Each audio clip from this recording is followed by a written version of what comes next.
好，你拍我坐着。OK，如果你係翻夠10個小時或以上每一個星期嘅話，你係可以。Hi, so sorry, just now was some technical issue, so I didn't have any voice just now, so I'm gonna start this session again. So again, my name is Diana. I'm education consultant from Aussizz Group Northbridge. For today's section, we're going to talk about the student visa process. Okay. Before starting, I'm gonna a brief introduction about our company, Aussizz Group, which has been established since 2009. We mainly focus on education and migration services. In WSD, we do have 4 services around Perth, one in Northbridge, which is my office, Canning Vale, Perth City, and Joondalup. So recently, Aussizz Group just opened a new offices in Hong Kong. So if you have any inquiries and you are based in Hong Kong, you can visit our offices. So here in Aussizz Group Northbridge, we do have 3 Mara. One is Iris Fong, second one is Mai Nguyen, and the other one is Yuting Chen. So this is our education team. So which has me, Isabel is our team leader, and my teammate Cindy Liu. As I mentioned just now, our services mainly focus on migration, any types of visa in Australia. The second part is education, which is your admission, enrollment, scholarship, anything related to school and studies. We do have PTE and IELTS coaching, professional year program, TCCL coaching, and also health insurance. So get started with our topic for today, which is the student visa process. So if you plan to study a course that is more than 3 to 4 months, then you better apply for student visa class 500. So right now, student visa is under class 500. However, it will have different sector to differentiate your study sector, such as early course when you enroll for the English course only, school sector when you are school age international student, which is from primary to year 12, vet sector when you enroll for the trade courses, and higher education when you study any courses such as bachelor, master, research student when you study PhD. So when can we apply for student visa? I would say that you can get ready and to submit your student visa when you receive the COE, which is a confirmation enrollment from your school or education providers. So before submitting your visa, the first step I would recommend is to gather your document. So here you can always check what the required document for you on the IMI website. So there's a website I put in this slide. When you click in, you can enter your country, your passport, and then your education provider, which is your school, to get an accurate document checklist. So one more thing that you will need to recheck the document checklist right before you apply for the student visa application, because the immigration, they will assess the level of country and level of the school twice to 3 times per year. So this is the example. So let's say when you click in the website of the immigration, it will pop up a page, and then you can enter the country of passport, education provider, and then you just display evidence. So it will display a checklist. So you can, based on that checklist, and prepare your document. If you don't know or don't understand which document, you can just click in the details. The website will explain in details for you. So normally when you apply for student visa, there's some basic document that you need to prepare first, which is identity document. So it will be a copy of your passport. Next up, you will need to purchase a health insurance or SXC. Here's some insurance provider that you normally purchase the OSXC from. The third one will be the evidence of intended to study, which is a confirmation of enrollment. So here is the example of the confirmation of enrollment. And then, however, so there are some special categories that you don't need to provide a COE. So you can look this up on the immigration website or refer to this slide here. So the next one will be genuine student requirement. So last time it was genuine temporary entrance statement, but right now the immigration had update to genuine student requirement. So for this one, you don't need to write a long statement like last time. You just need to answer all the questions when applying for the student visa application. So normally, they will ask for the questions such as the detail of your current circumstances, including your ties to your home country, family, employment detail, and then economic detail, and then your academic backgrounds. You will need to explain the reason why you want to study the course in Australia with that particular school. And then your understanding of the requirements of the intended course and the conditions of studying and living in Australia. And then explain how the course will benefit you with your career or your future. And then any other detail of relevant information that you would like to include to support and back up your visa application.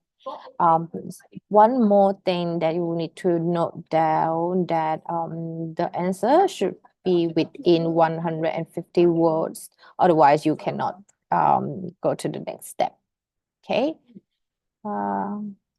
Next one, so which is the evidence of financial capacity. This is not like so this is the financial one. Some student or some visa application, the immigration will require you. It is not compulsory, but you will need to check on the document again to see if the immigration required it from you. So if the immigration require this document when you apply for the visa, then you will need to provide the documents such as the deposit money from the bank or the government loans or from a financial institution, a scholarship or similar financial support. So how to calculate the fund that you will need to show? You will need to add up your travel fee and then 12 months of your course fee, 12 months of living cost for you or any family member who join your visa.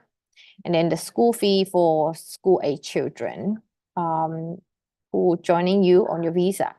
So for 12-month living cost, for student, like if you're a single applicant, you will need to prove that you have $29,710 for the living expenses.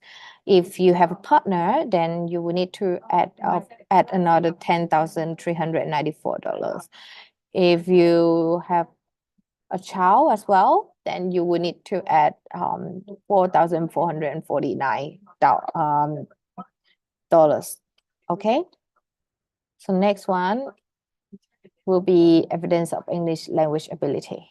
So normally you will need, so here's the table required for the English score. So if you're taking IELTS, then you will need to meet 6.0 overall. If you taking PTE, then you will need to meet 50 overall.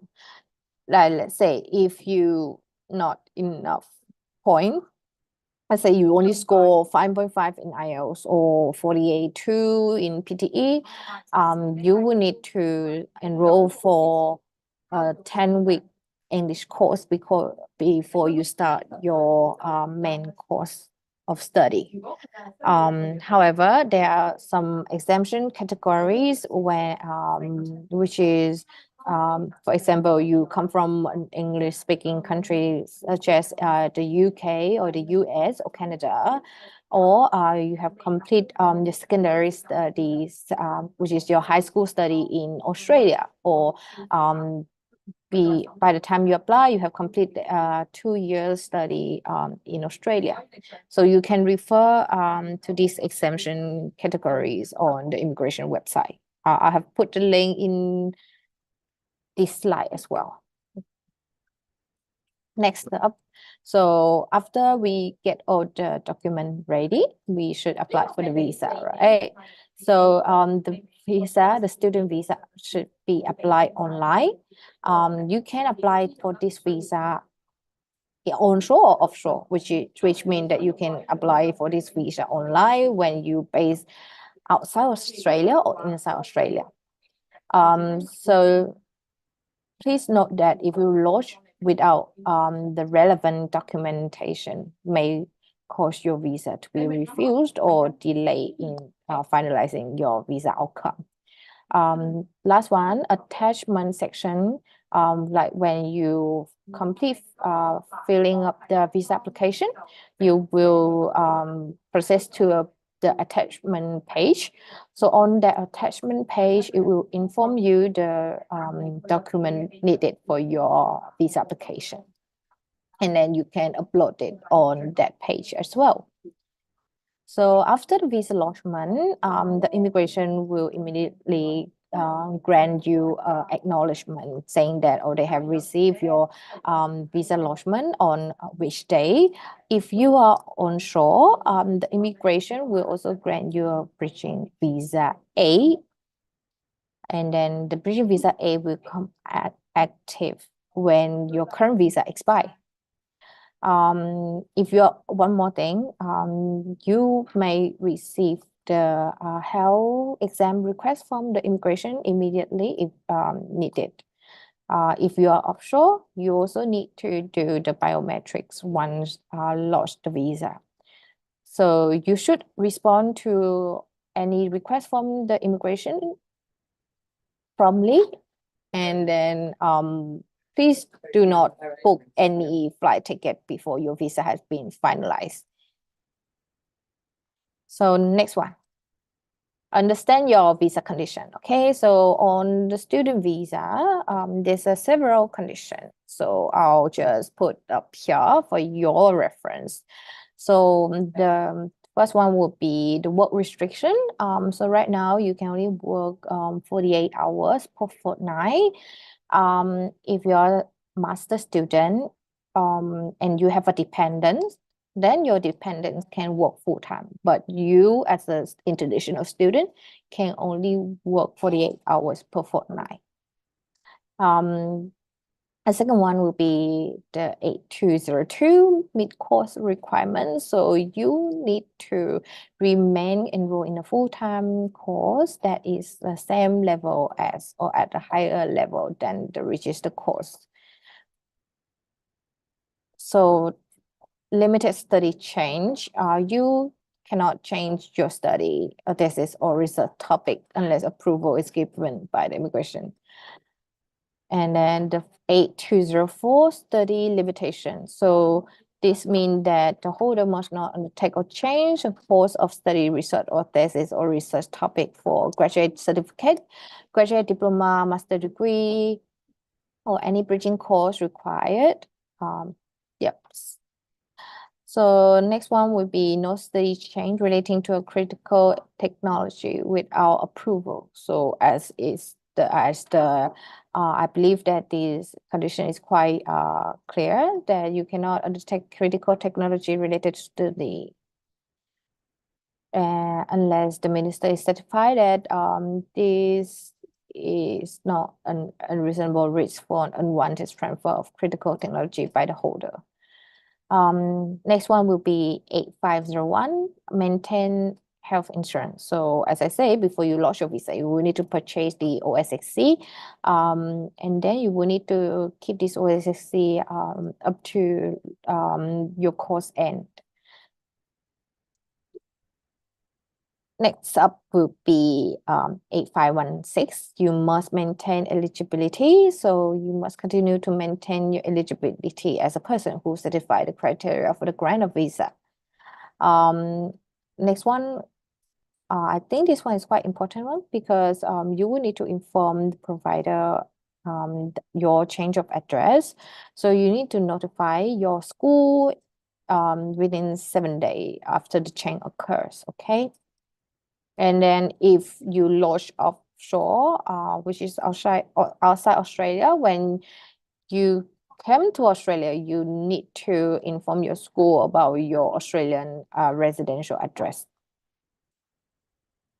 Yep, so this is the end of our session. Please let me know if you have any question.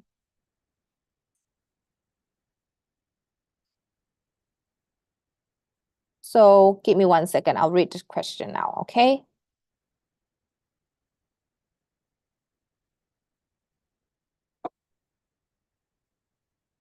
So Vikram Sharma is from India. He applied for 491 visa last year in June, but did not get invited till yet. So I assume that you have already lodged the 491 visa EOI for 491, but you haven't got the invitation yet. Is it a good option if I apply study visa, as I have completed my master in pharmacy?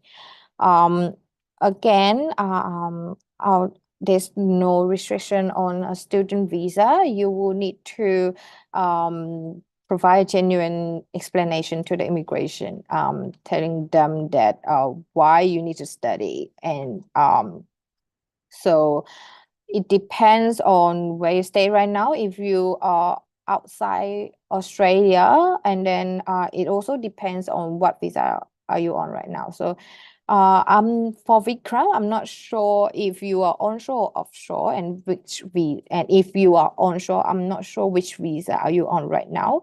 But let me tell you something, a new update from immigration saying that if since from 1st of July this year, if you are on 485 visa or 600 visa, you will not be able to apply a student visa onshore. So if, let's say, you plan to study in Australia, and then if you plan to study in Australia, and then you are onshore currently, I would suggest that you talk to an education consultant or migration agent to see the option for you. But if in the worst case scenario that after 1st of July, you haven't get your admission done to apply for visa yet, then you can always go back to your home country and then apply a student visa from there. Okay. The question 2 from Ishani Patirana. Can you change the university after 6 months?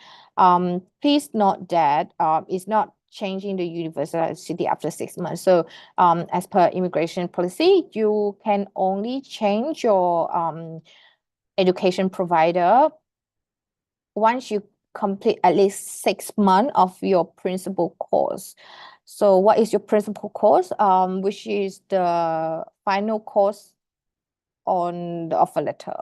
Like let's say if you only enroll for bachelor, then yes, like once you complete at least 6 months of study of your bachelor, then you can change the school without any release letter. Otherwise, you need to ask the school for the release letter. But like there's some students, they coming here to study a package course. So package course, which means they may study a diploma leading to a bachelor. So they can only change their school when they complete 6 months of their bachelor, the final course, the principal course, not the diploma. Hope this explains your question. Okay.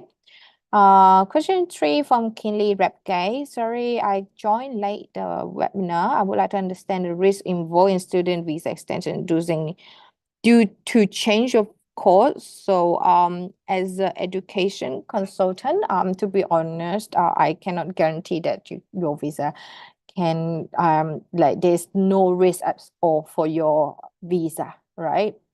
So when I always advise my student that when you apply for student visa or any or you extend your student visa, you will need to provide a very genuine explanation to the immigration, telling them why you want to study this course. In your case, you change your course, then you will need to explain why you want to change your course, why you shifted your course of study. And then how it's going to benefit your future or your career prospect. One more thing you can do to support your visa application. One application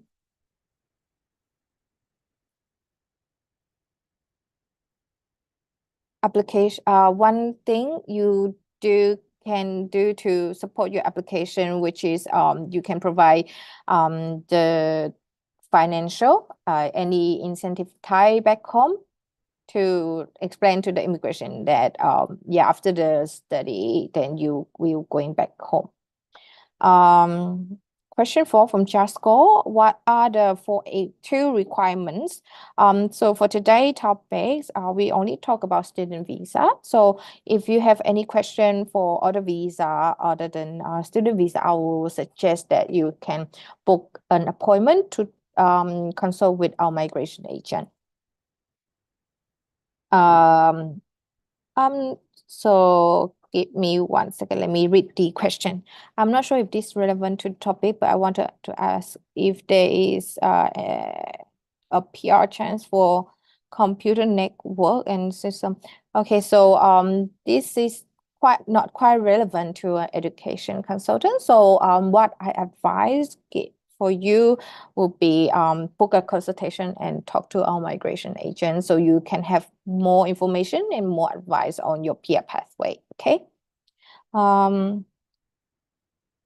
Is it possible to get PR diploma for the sponsorship?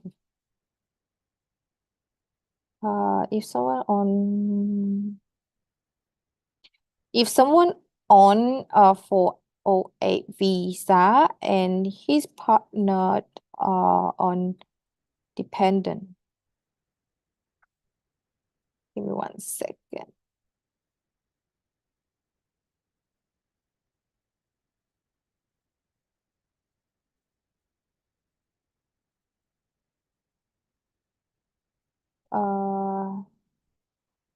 So if someone on 408 and his partner on dependent on her or your stay in Australia, can he apply for student visa? So I assume that you're saying that like let's say the main applicant holding 408 visa and then the partner is on the 408 dependent. Can the dependent apply for the student visa? I would say at the moment, yes, there is no restriction on changing from 408 to 500 to visa subclass 500. So yes, but it will depend on what course he want to study and then if he meet the requirements of a course. So what's your consultant fee? So at WA, our consultation for 485 and student visa is free. We don't charge any consultation fee for 485 and 500 visa and admission. But if you asking about the PR pathway or other visa other than 485 and student visa, then we do charge 110 for the consultation fee. I think one more question. Just give me 1 second.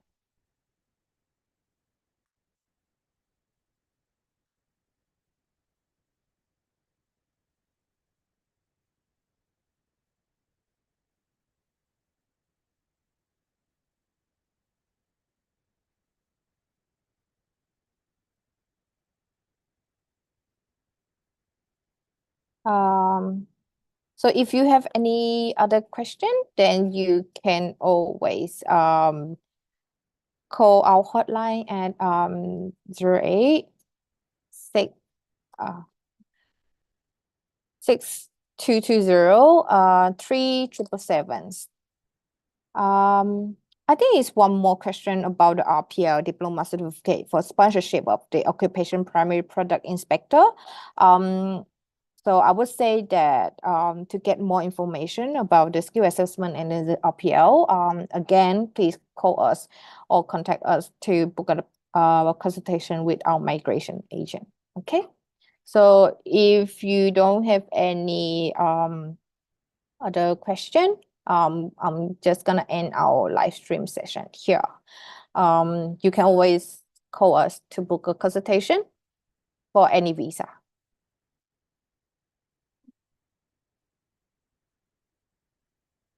One more thing. So the new change is gonna implement it by 1st of July. Yes. So if you are on 485 or 600, from 1st of July, you will not be able to apply for a student visa onshore. It will be implemented on 1st of July. Oh, good. So yeah, please follow and like our social media on Facebook, Instagram, WhatsApp. You can always like text us, or if you are Chinese, you can always contact us on WeChat.